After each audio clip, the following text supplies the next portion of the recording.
இந்த வீடியோவில் நீங்கள் பார்க்க போகிற ப்ராடக்ட் வந்து போயோலேருந்து வந்திருக்கக்கூடிய ஒரு மைக்ரோஃபோன். இந்த மைக்ரோஃபோனை நான் அன்பாக்சிங் அண்ட் ரிவ்யூ பண்ண போகிறேன். அது மட்டும் இல்லை, இந்த மைக்ரோஃபோனோட ஸ்பெசிஃபிகேஷன்ஸ், ஃபீச்சர்ஸ் எல்லாமே நீங்கள் பார்க்க போகிறீங்க. ஃபைனலாக இந்த மைக்ரோஃபோனை நான் ஆடியோ டெஸ்டிங் பண்ணியும் காட்டுறேன். ஸோ அதனால் இந்த வீடியோவை நீங்கள் மிஸ் பண்ணாமல் கடைசி வரைக்கும் பாருங்கள். Welcome to Ghani tech talk. நான் உங்கள் ஆசன். நீங்கள் இந்த சேனல் ஃபஸ்ட் டைம் பார்க்குறீங்கன்னா மறக்காமல் சப்ஸ்கிரைப் பண்ணுங்கள். அப்போ தான் நான் போகிற எல்லா லேட்டஸ்ட் டெக்னாலஜி வீடியோஸ் எல்லாமே நீங்கள் மிஸ் பண்ணாமல் பார்க்கலாம்.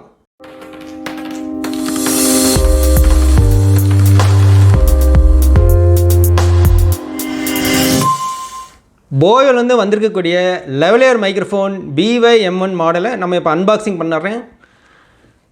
போயோ பாக்ஸ் நல்லா கலர்ஃபுல்லாக இருக்குது. ஸோ போயோவில் இந்த lavalier மைக்ரோஃபோன்னா என்ன அப்படின்னா, சிம்பிளாக இது காலர் மைக் இல்லைன்னா கிளிப் மைக்கு. ஸோ ஒரு கிளிப்பு மாதிரி ஒன்று கொடுத்துருப்பாங்க. அதை நம்ம ஷர்ட்டில் மாட்டிக்கலாம், இல்லை காலர்லேயும் மாட்டிட்டு வீடியோ ப்ரெசன்டேஷனுக்கோ இல்லை சவுண்ட் ரெக்கார்டிங்கோ பண்ணிக்கலாம். ஸோ அந்த மாதிரி வரக்கூடியது தான் இந்த lavalier மைக்ரோஃபோன். இது பாக்ஸில் அந்த lavalier மைக்ரோஃபோன் பிக்சர் ஒன்று இருக்குது. ப்ளஸ் இந்த மைக்ரோஃபோன் எல்லா டிவைஸஸுக்கும் காம்பேட்டபிள். ஸோ பிசி ஆகட்டும், லேப்டாப் ஆகட்டும், இல்லை கம்ப்யூட்டர் ஆனாலும், இல்லை பெரிய வீடியோ கேமராஸ், DSLR கேமராஸ்க்கும் யூஸ்ஃபுல்லாக இருக்கும். முக்கியமாக ஆன்லைன் கிளாஸஸ் பர்பஸுக்காக ஸ்மார்ட் ஃபோன்ஸுக்கும் இது யூஸ்ஃபுல்லாக இருக்கும். ஸோ ஸ்மார்ட் ஃபோன் கனெக்ஷன் கொடுத்து ஒரு ஆன்லைன் ப்ரெசன்டேஷன் பண்ணணும், ஆடியோ ரெக்கார்டிங் பண்ணணும், வேறு ஏதாவது வீடியோ சேட்டிங் பண்ணணும் அப்படின்னாலும் இந்த மைக்ரோஃபோன் ரொம்ப ஒரு பெஸ்ட் பட்ஜெட் மைக்காக டாப் 10ல் வரக்கூடிய ஒரு மைக்காக இருக்குது.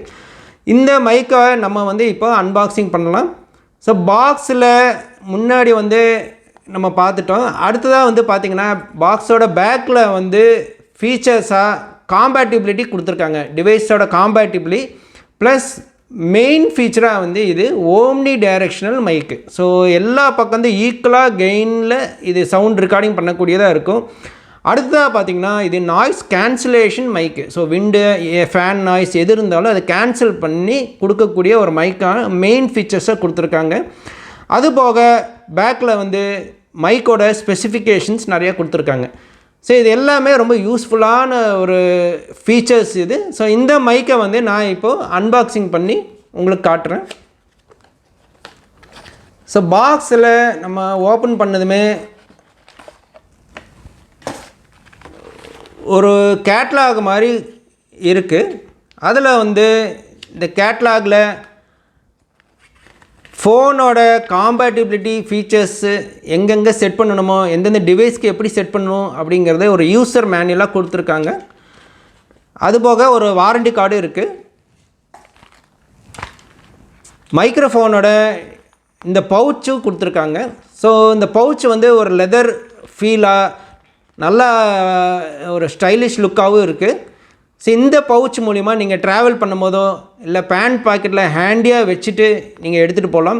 அதே போல் நீங்கள் ஒரு பாக்ஸில் வைக்கணுன்னாலும் இது அழகாக வச்சு எடுத்துகிட்டு போகலாம். ஸோ இந்த பவுச்சை நான் இப்போது உங்களுக்கு உள்ளே என்ன இருக்குங்கிறத நான் எடுத்து காமிக்கிறேன். ஸோ உள்ளே பார்த்தோம்னா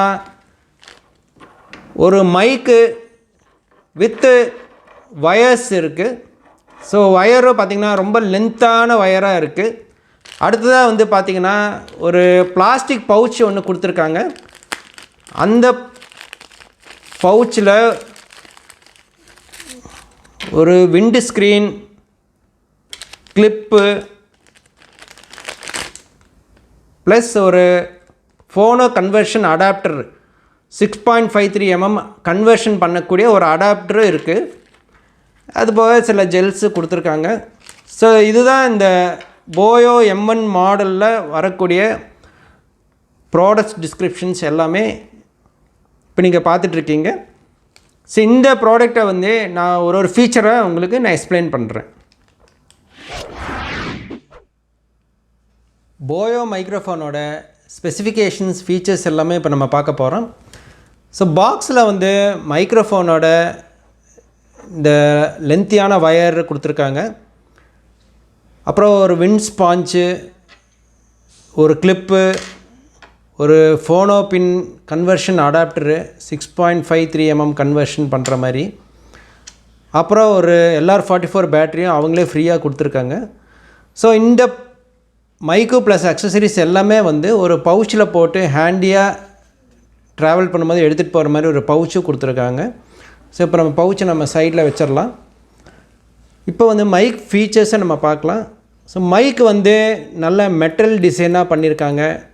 சவுண்டு கிளாரிட்டிக்கு ரொம்ப யூஸ்ஃபுல்லான ஒரு ஃபீச்சர் இது. அடுத்ததாக வந்து பார்த்திங்கன்னா மைக் வந்து ஓம்னி டைரெக்ஷனல் மைக்கு.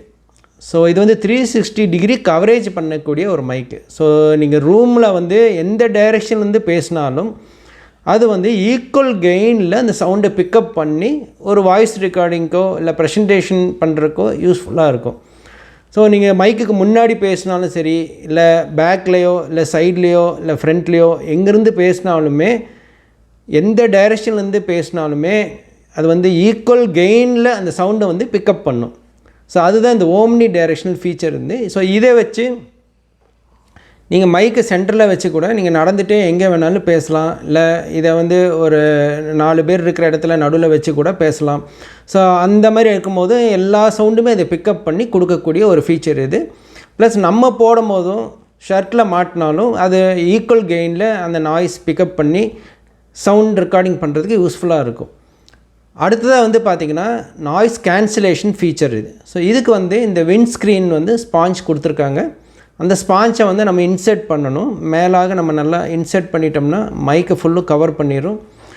ஸோ இது வந்து நாய்ஸ் கேன்சலேஷனுக்கு ரொம்ப யூஸ்ஃபுல்லான ஒரு ஃபில்டர் இது. ஸோ இந்த ஃபில்டர் மூலிமா ஒரு பேக்ரவுண்ட் நாய்ஸ் இருந்தாலும் சரி, விண்ட் நாய்ஸ் இருந்தாலும் சரி, ஃபேன் நாய்ஸ், இல்லை ஹேண்ட்லிங் நாய்ஸு, இல்லை வைப்ரேஷன் நாய்ஸ் எது இருந்தாலும் வந்து ஃபில்டர் ஆகி சவுண்டு மட்டும் நல்லா கிளாரிட்டியாக பியூரிட்டியாக ரெக்கார்டிங் பண்ணுறக்கோ லைவ் ப்ரெசன்டேஷன் பண்ணுறக்கோ யூஸ்ஃபுல்லாக இருக்கும்.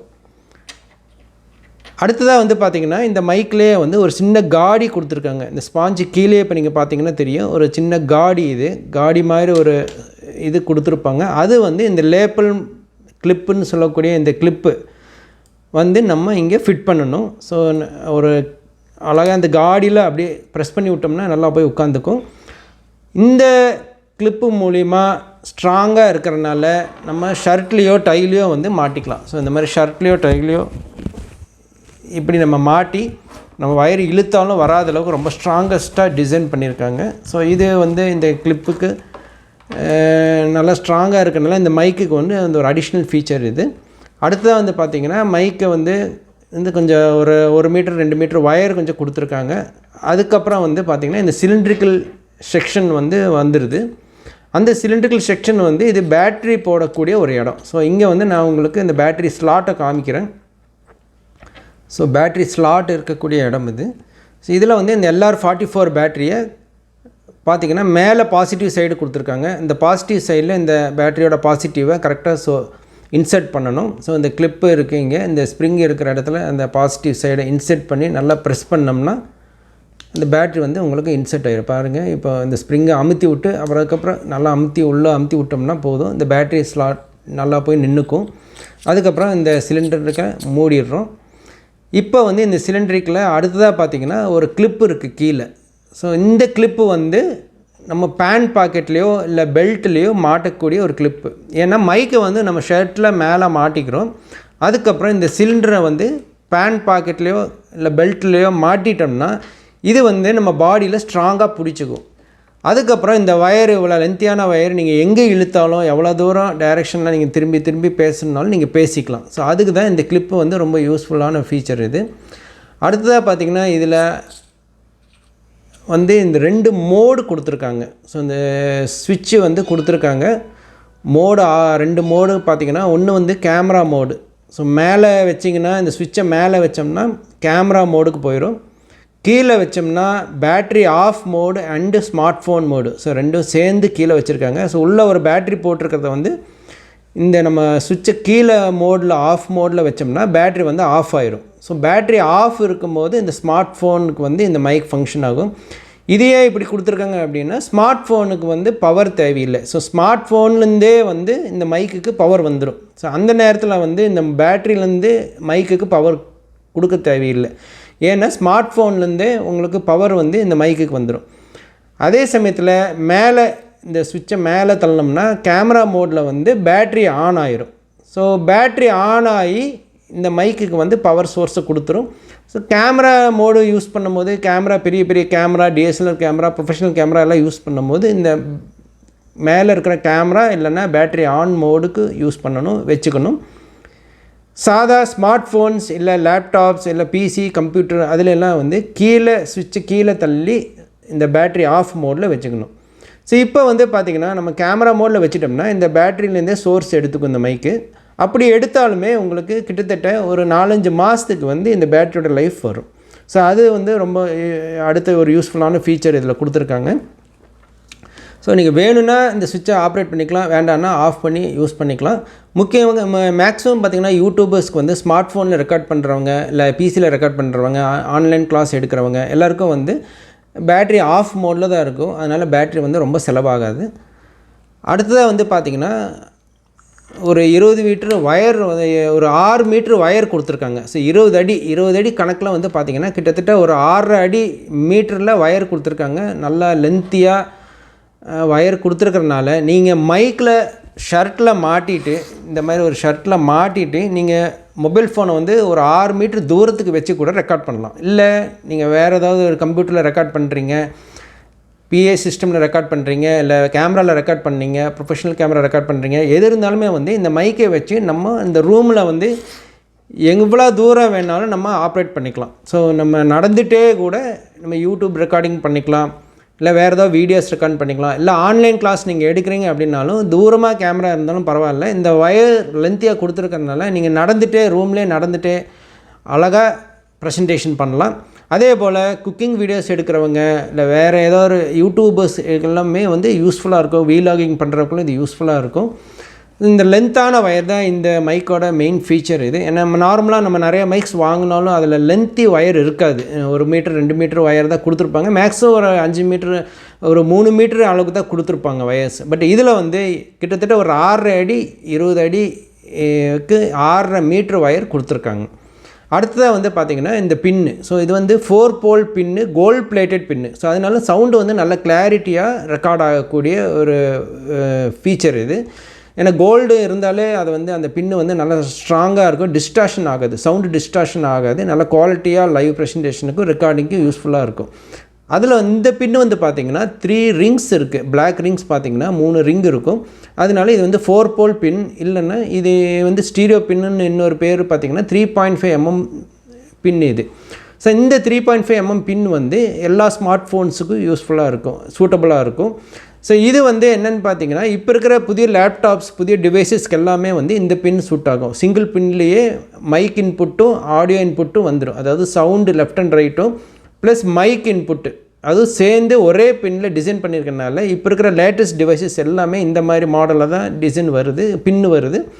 அதனால இந்த பின் அந்த மாதிரி லேட்டஸ்ட் டிவைசஸ்க்கு எல்லாமே சூட் ஆகிரும், ப்ளஸ் ஸ்மார்ட் ஃபோன்ஸுக்கும் சூட் ஆகிரும். அதே போல் நீங்கள் பழைய கம்ப்யூட்டர் வச்சுருந்தாலோ இல்லை பழைய மாடல் ஏதாவது ஒரு கம்ப்யூட்டர்ஸ் லேப்டாப்ஸ் ஏதாவது வச்சுருந்தீங்கன்னா அதில் 2 ஸ்லாட் இருக்கும். ஹெட்ஃபோன் தனியாகவும் மைக்கு தனியாகவும் 2ஆக கொடுத்துருப்பாங்க. அந்த மாதிரி கம்ப்யூட்டர்ஸுக்கும் லேப்டாப்ஸுக்கும் ஓல்டு மாடல் இருந்தாலும் பரவாயில்ல, இந்த பின் வந்து சூட் ஆகும். ஏன்னா இந்த பின் வந்து அந்த ஓல்டு மாடலுக்கும் இது காம்பேட்டிபிளாக டிசைன் பண்ணியிருக்காங்க. இப்போ இந்த 3.5 mm பின்னை வந்து நம்ம ஒரு பெரிய ஆம்பிளிஃபையரில் போட்டு நீங்கள் ப்ரெசன்டேஷன் பண்ணணும், ஒரு லெக்சர் கொடுக்கணும், ஒரு ஆடிட்டோரியலில் ஒரு லெக்சர் கொடுக்கணும், ஒரு ஸ்டேஜில் வந்து நீங்கள் லைவாக பேசணும் அப்படின்னா நீங்கள் இந்த மைக்கையே யூஸ் பண்ணிக்கலாம்.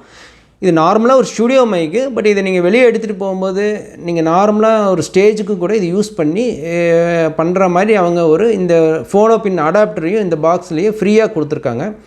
ஸோ இது வந்து 3.5 mm வந்து ஒரு 6.53 mm கன்வெர்ட் பண்ணக்கூடிய ஒரு அடாப்டர். ஸோ 1/4 inch அடாப்டர் இது. இதை வந்து இந்த அடாப்டரோட 3.5 mm இங்கே இன்சர்ட் பண்ணிவிட்டு இது ஒரு 6.53 mm கன்வெர்ட் ஆயிரும்.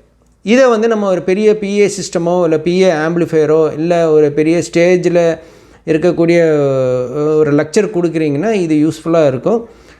அதுக்காக இவங்களே இது ஃப்ரீயாக பாக்ஸில் கொடுத்துட்றாங்க.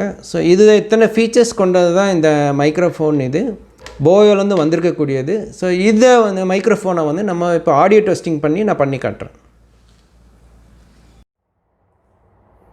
ஸோ ஆடியோ டெஸ்டிங்கில் வந்து ஃபஸ்ட்டு நான் வந்து ஃபோனில் இருக்கக்கூடிய மைக்கில் நான் ரெக்கார்ட் பண்ணி காமிக்கிறேன். நீங்களே இப்போ கேட்டுட்ருப்பீங்க, ஆடியோவில் வந்து ஒரு டிஸ்டார்ஷன் இருக்கும், ஒரு சவுண்டு குவாலிட்டியோ கிளாரிட்டியோ கொஞ்சம் கம்மியாக இருக்கிற மாதிரி நீங்கள் ஃபீல் பண்ணுவீங்க. ஸோ இது வந்து இப்போ ஃபோனில் ரெக்கார்ட் ஆகிட்டு இருக்கிறதுனால இந்த மாதிரி வந்துட்டுருக்கு. ஏன்னா ஒரு நாய்ஸ் டிஸ்டார்ஷனும் நாய்ஸ் கேன்சலேஷன் ஆகாத ஒரு சவுண்டு குவாலிட்டியாக நீங்கள் கேட்டுட்ருக்கீங்க. அதே இது இப்போ நான் வந்து ஒரு போயோ மைக்கை மாட்டி உங்களுக்கு ஒரு ஆடியோ டெஸ்டிங்கும் பண்ணி காமிக்கிறேன்.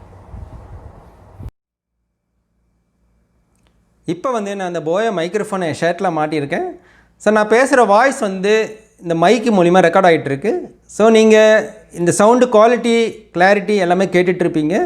ஸோ இதுக்கு முன்னாடி வெறும் ஃபோன் மைக்கில் ரெக்கார்ட் பண்ண கிளாரிட்டியும் குவாலிட்டியும் இதுக்கும் ரொம்ப வித்தியாசம் இருக்கும். ஸோ உண்மையாலுமே இந்த மைக் வந்து ஒரு பெஸ்ட்டு பட்ஜெட் மைக்காக டாப் 10ல் வரக்கூடிய ஒரு மைக்காக இந்த மைக் யூஸ்ஃபுல்லாக இருக்குது.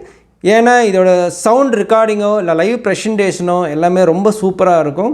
ஸோ இந்த மைக்கை பற்றி நீங்கள் என்ன நினைக்கிறீங்க எனக்கு கமெண்ட் பண்ணுங்கள். எதுவாக இருந்தாலும் பரவாயில்ல, சவுண்டோட குவாலிட்டி எப்படி இருக்குது, கிளாரிட்டி எப்படி இருக்குது, இல்லை நெகட்டிவாக இருந்தாலும் பரவாயில்ல, எனக்கு கமெண்ட் பண்ணுங்கள். ஸோ இந்த அற்புதமான ஒரு பட்ஜெட்டாக வரக்கூடிய ஒரு மைக்ரோஃபோனை நீங்கள் வாங்கணும்னு நினச்சிங்கன்னா கீழே டிஸ்கிரிப்ஷனில் நான் கான்டாக்ட் டீட்டெயில்ஸ் கொடுத்துருக்கேன்.